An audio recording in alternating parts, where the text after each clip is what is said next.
him speaking about, the South African Post Office can be turned around. And 3.5 years later, how well did he do on that turnaround strategy? As we know, SAPO was in dire straits when he took it over, as is the case with many SOEs.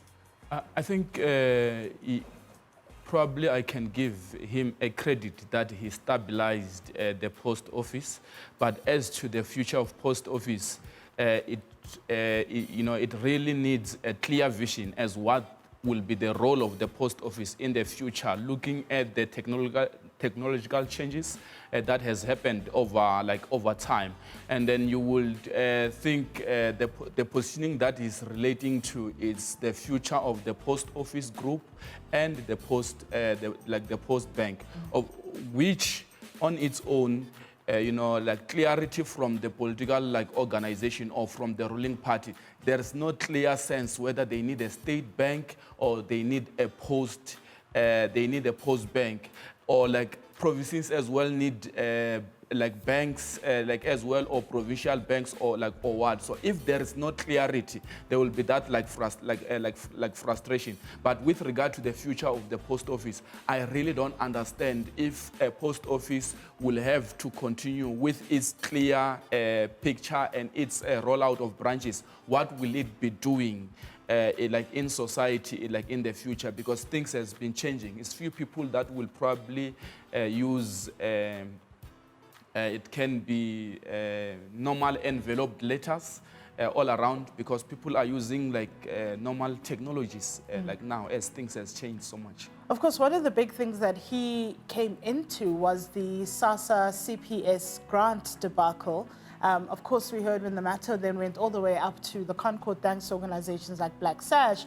We heard how the South African Post Office had not been capacitated, had not been given the resources, the capacity building needed for the state to pay out the 17 million grant beneficiaries every month. And one of the things that was kind of a backwards and forwards between Treasury, the Constitutional Court, and Social Development was about, is the South African Post Office ready?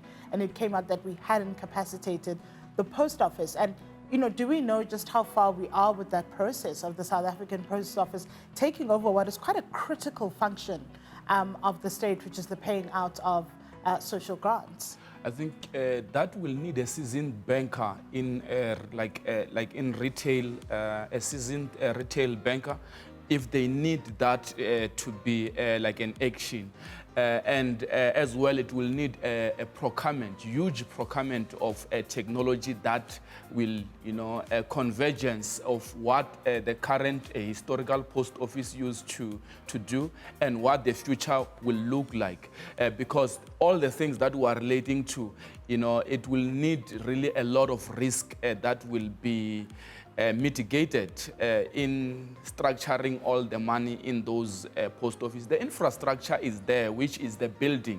When they speak about post office infrastructure, they just speak about the buildings that is all over. But when you arrive there, really, it's just a computer.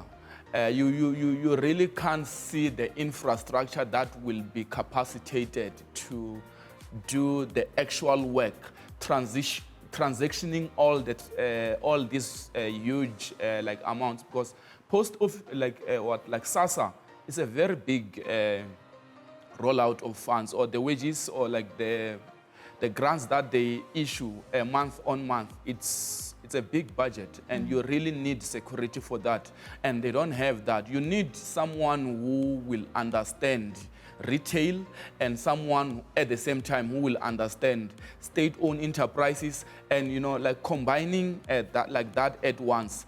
I don't think the three-tie, which it will be understanding state-owned enterprises, understanding retail, and understanding the future of technology, or the fourth industrial revolution, the current CEO had. But at the same time, I don't know if the government will manage, with all this disturbance and complexity that they find themselves at to get someone who will focus in building state-owned enterprises. People who will be dedicated and know and understand what is it that is expected from the enrolling service to communities or to society from state-owned enterprises point of view. It's not really a company, but it's a corporation, which at the same time, it will really needs to be self-sufficient. It must adapt to all these complexities. If government is having issues with politics and other things, but SOEs must be perfectly run as normal companies that sometimes can compete with listed companies if they are run well. When you go to Sudan, when you go to Switzerland, when you go to Singapore, America as well, they had state-owned enterprises. They still have state-owned enterprises. They are having a role to do, but they are not operating them as like it's normal social development. They operate like a company. So you need to capacitate all these institutions and have a capable human capital to run that. If it's off, I don't think the current or the acting CEO or the COO will get into the shoes of Bynes and really do the work as expected. Do you think, though, then, as we're seeing at ISCOM, and just to wrap up, that the chief risk officer is what we need? So Treasury putting in a CRO at ISCOM, saying they will be the person that will then manage if there is any money to be given to the entity from the state. Do you think that that's the way to go, to put someone who then assesses the risk that the SOE would pose to the Treasury, which I think is a bit late? We should have done this about 10 years ago. But is this the way to go, almost a CRO to assist the COO, CEO, and the executive to transform the entity? Treasury should have been having like a roadmap for that probably long. But, you know, Treasury itself or the government is unable to focus on these entities because they are having a lot of things that every day we are having breaking news of things that will need to be responded to, which are problems that needs the ruling party to to attend to. So you need Department of Public Enterprises to be capable, National Treasury to be capable, and as well respond to that. But you really don't need people that are strategically politicians to run state-owned enterprises. You need capable like managers that will be focused and well-trained to do that.